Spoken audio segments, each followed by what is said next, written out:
Hey guys, I'm Joe. This is Roy. This is Mark here.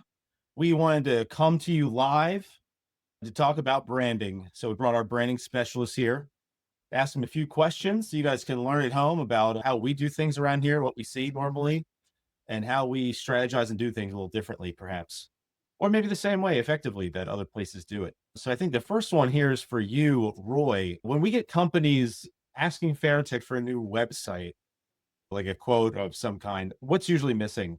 I think usually when I see a client that wants to kind of go into a new website right away, the first thing I think is, you're putting the cart before the horse, right? Like I think, when we talk about branding and what's usually missing when someone wants to jump into a new website, it's like, let's back up and take a second here and make sure the blueprint's worked out, right? So I'll come back to this analogy a lot.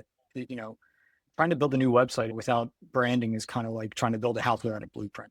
You can try to fumble your way through it. And I understand the impulse for clients to want a new website. It's nice, it's shiny, it's a way to get your brand out there. But without doing all the deep research and discovery ahead of time, you're definitely going to miss stuff like clarity and messaging, website structure, and people don't really know, how much a lack of branding can affect that.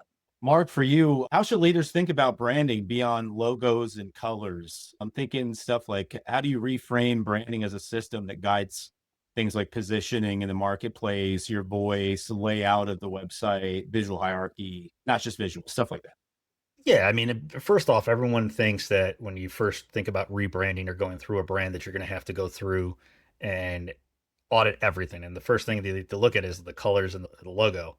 And everyone assumes that's just the basics. And there's more to it. So when we go through, you have to look at it from the standpoint of we have to go through and analyze every bit of what we do because at the end of the day, it's all about your personality and who you are. So Right. everything's got to go back to that North Star of this is who we are, this is our brand. It affects everything, every bit.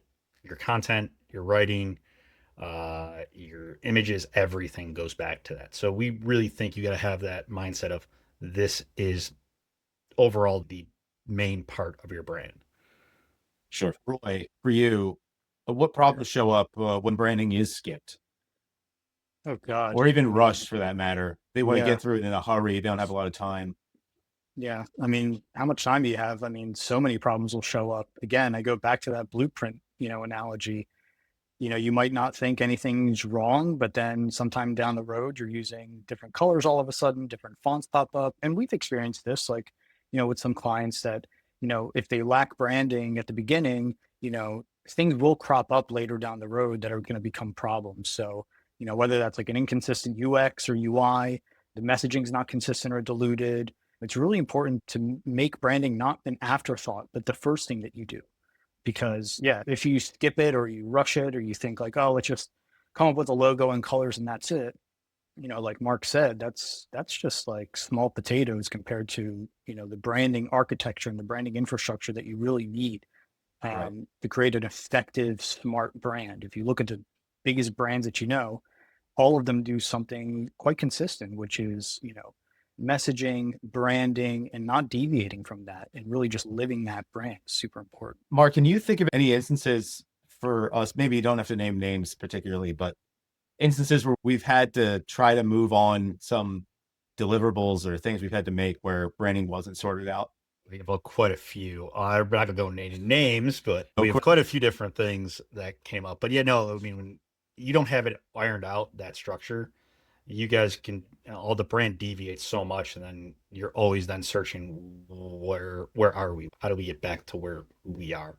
So, Do you think that strong branding directly influences things like website structure and experience? oh yeah, when you look at branding, that's again, it goes back to who you are. So when you develop your structure of your site, all that comes into play. So you're going to start off with trying to understand who your target audience is, and you're going to design your website to try to tackle that target audience to represent your brand as best it can. So it Yeah. really has a main factor. I mean, that goes into how you message from content writing to your page structure to your layouts to everything. So it's really important. And people tend to miss that because, again, they go back to, oh, I have a color, I have logos, I have fonts, and they miss all that other stuff that's behind the scenes. A lot of minutia in branding, I think. Easy to overlook if you don't know anything about it.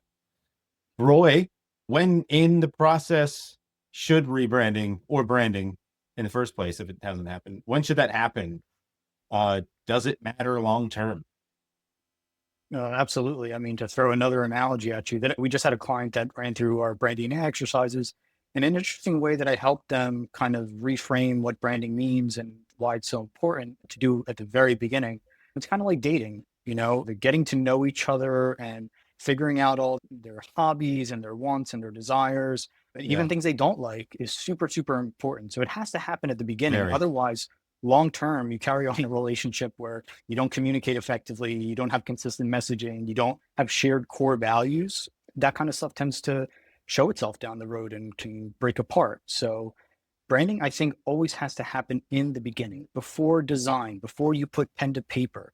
Understanding that, we constantly kind of reframe for clients who think that branding is kind of just, oh, we'll get to it when we can, or oh, it's not part of this budget for this year. It's really important to, and we do a lot of education on why branding is so important to do at the beginning. It goes back to the blueprint. You don't have a good blueprint, your house is going to fall apart. Whether that's messaging, whether that's design, whether that's long-term growth, all of the companies that you know and love that are trillion-dollar, market cap companies, they all hammer home consistent design, consistent messaging, a consistent set of values. And I think that's why we always reinforce branding has to come before designing content, because it's kind of like driving without a map. I mean, you don't know where you're going. Yeah. So you definitely need that roadmap. That's why I think it's so important at the beginning.